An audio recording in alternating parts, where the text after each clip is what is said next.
Hi, ತುಂಬಾ ವಿದ್ಯಾರ್ಥಿಗಳು SSLC exam 2 ಹಾಗೆ PUC ಎಕ್ಸಾಮ್ 3 ಇದರ ರಿಸಲ್ಟ್ಸ್ ಯಾವಾಗ ಬರುತ್ತೆ ಅಂತ ಕೇಳ್ತಾ ಇದ್ರು.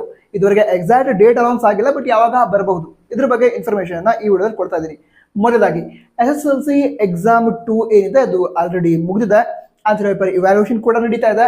ನಂತರ ಅದೇ SSLC ಎಕ್ಸಾಮ್ 2 ನ ರಿಸಲ್ಟ್ ಏನಿದೆ ಅದು ಜುಲೈ 10 ಒಳಗಡೆ ಬರುವಂತಹ ಚಾನ್ಸಸ್ ಇದೆ.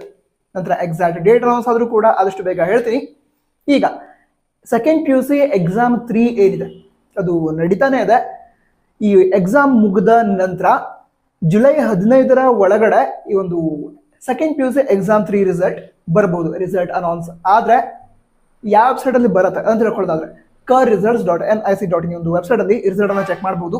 ಇದುವರೆಗೆ ಎಕ್ಸಾಕ್ಟ್ ಡೇಟ್ ಏನಿದೆ ಅದನ್ನ ಅನೌನ್ಸ್ ಮಾಡಿಲ್ಲ. ಅನೌನ್ಸ್ ಮಾಡಿದ ನಂತರ ಅದನ್ನು ಕೂಡ ಆದಷ್ಟು ಬೇಗ ಹೇಳ್ತೀನಿ. ನಂತರ ವಿಡಿಯೋ ಸಹ ಆಗಿದ್ರೆ ಲೈಕ್ ಮಾಡಿ, ನಿಮ್ಮ ಫ್ರೆಂಡ್ಸ್ಗೆ ಶೇರ್ ಕೂಡ ಮಾಡಿ. All the best for results. ಜೈ ಹಿಂದ್, ವಂದೇ ಮಾತರಂ.